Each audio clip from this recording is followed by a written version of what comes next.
Hey everyone! If you're getting the Roblox Memory Dump error on your PC, I'll show you several easy methods to fix it.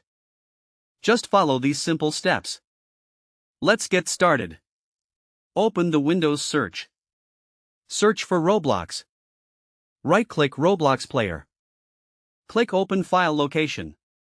Right-click the Roblox Player shortcut. Click Properties.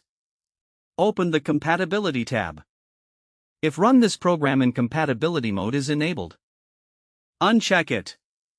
Enable Disable Full Screen Optimizations. Enable Run this program as an administrator. Click Apply. Then click OK.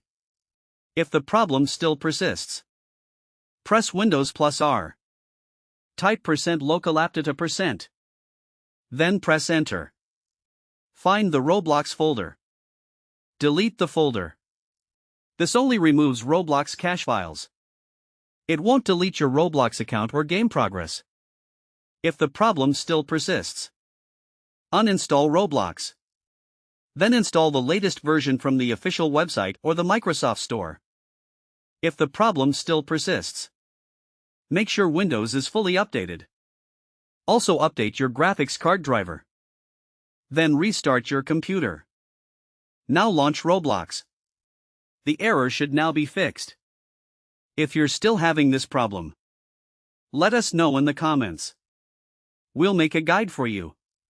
If this video helped you, please leave a like and subscribe to our channel for more easy guides. Thank you for watching.